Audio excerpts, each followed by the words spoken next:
Hello everyone, welcome to my talk about StarHopper, a touch interface for remote object-centric drone navigation. My name is Jiannan, and I'm a PhD student from the DGP lab at the University of Toronto. This is a work in collaboration with my supervisors Ravin, Balakrishnan, and Tovi, Grossman. Our ability to sense remote environments visually is increasing with the advent of mobile cameras and more recently telepresence robots. However, there are still strong constraints on how freely a user can move in the remote space to inspect objects or to talk to people.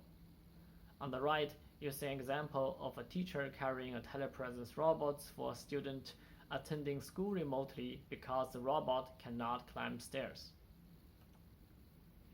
So what are the options for more mobility and less constraints for remote object inspection? We are seeking a technology that can offer the same level of mobility or even beyond as if the user was physically there. One option is camera drones, which are becoming increasingly safer and more affordable. But drones are difficult to pilot. Manual drone control interfaces typically requires a pilot to control multiple degrees of freedom simultaneously and are thus difficult to use. Using Autopilot software can direct a drone to traverse waypoints set on 2D or 3D maps. But these interfaces only support setting the positions of the drones and therefore lacks in efficiency and flexibility for remote object inspection. To tackle the drone navigation challenge, we draw on object-centric camera manipulation techniques from interactive computer graphics. These techniques enable users to move a virtual camera, including panning, orbiting, and zooming, relative to a particular object of interest. In the area of drone control, there are several prior systems that implemented a object-centric paradigm. For example, the active track feature on some DJI drones and the expose system. These systems are mostly for aerial photography and missing two important aspects for remote inspection. The first is to freely explore a remote environment, including out-of-sight objects. The second is to flexibly select different viewing angles and distances relative to a particular object of interest. We propose StarHopper, an object-centric drone navigation interfaces that for remote inspection. It supports free exploration of a remote environment with objects in and out of the current camera field of view, as well as efficient and flexible inspection. Now I will show an example of object-centric navigation in StarHopper. In this example, the user is setting her desired viewing direction for a coffee machine.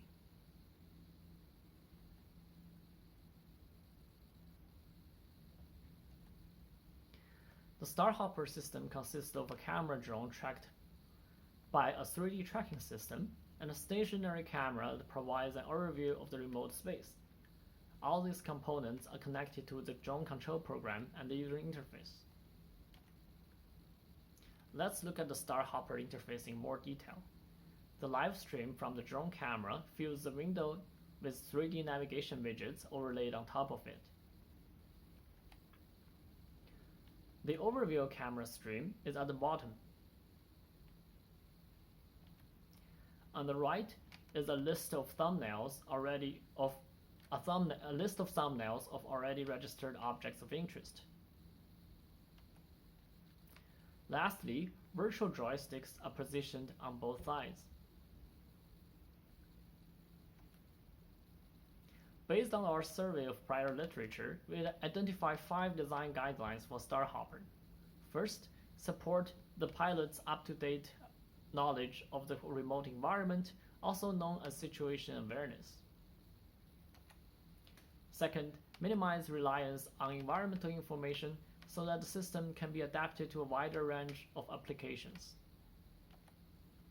Third, to combine manual and automatic control to leverage their complementary strengths. Fourth, to support simple touch interactions so that the interface is accessible to everyday users, not just experts. And finally, respect the physical constraint of flying robots. Now we take a look at StarHopper interface in action.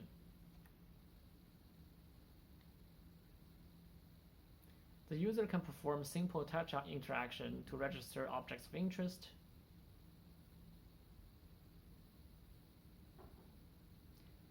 to select a desired viewing direction,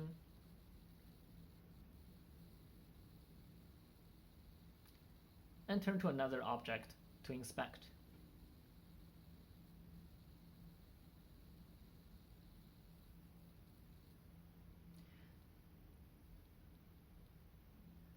The user can also turn to manual mode for greater flexibility.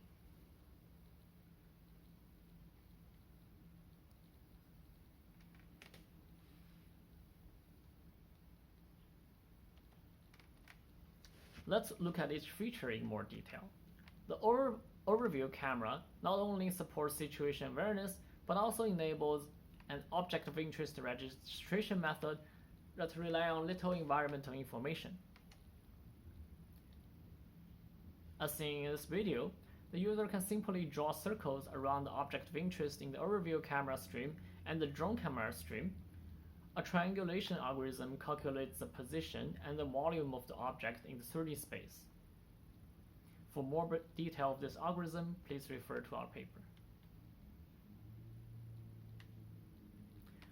The user can also use the object of interest list to explore multiple objects. Simple tap to focus, and double tap to approach.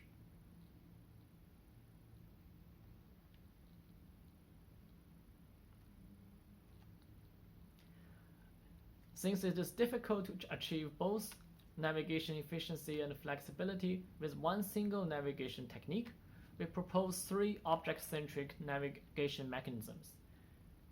These mechanisms, along with manual joystick control, combine automated and manual control and complement each other in terms of navigation efficiency and flexibility.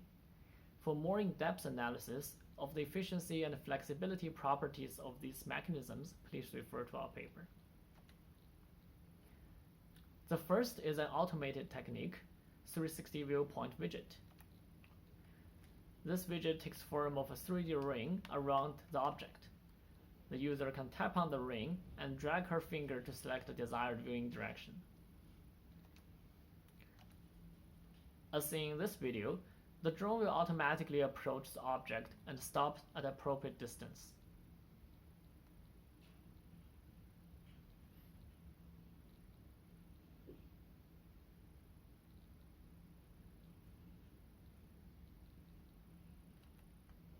Delayed through the lens control is one of the 2 semi-automatic mechanisms. It leverages the familiar 2-finger pinch and pan gesture.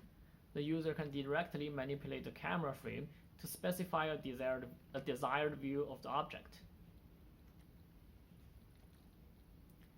As seen in this video, the user first specifies her desired view. The drone then moves to match the specified view.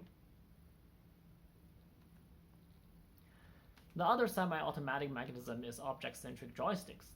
This mechanism adds object-centric constraints to conventional joystick drone control.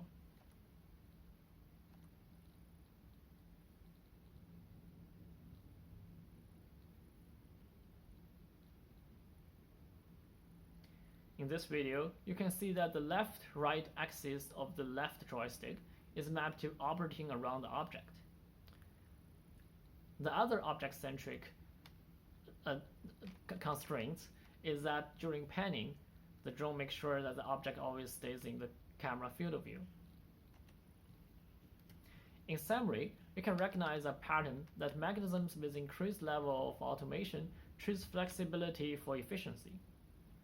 These 4 mechanisms form a suite of a suite of complementary techniques to fulfill the efficiency and flexibility of remote object inspection. To evaluate the StarHopper interface, we compared against the manual joystick baseline, which uses the conventional drone joystick control mapping. Participants of the study inspect the 4 sides of 3 objects, using both the interfaces. AR markers were attached to each side of the targets for determining whether the drone was inspecting the targets from the correct angle and distance. Overall, StarHopper showed a significant efficiency gain. It was 35.4% faster than the baseline. Looking more closely, we found StarHopper was consistently faster for all 4 sides of the targets. From the 3 flight traces to the back of the target, we can see that users of StarHopper, which is shown at the bottom, took much simpler path. In the NASA TRX responses, participants also responded significantly lower mental demand, physical demand, and effort and for StarHopper, as well as better performance. In summary, we present StarHopper, an object-centric drone navigation interface for efficient and flexible remote object inspection. It allows users to register object of interest using very little environmental information and explore a remote space using 3 object-centric navigation mechanisms. User studies show that StarHopper had a significant efficiency advantage over manual piloting. In the future work, we plan to adapt StarHopper for outdoor environments and moving objects. Thanks very much for your attention, and we invite you to read our paper for more details about this research. Thank you.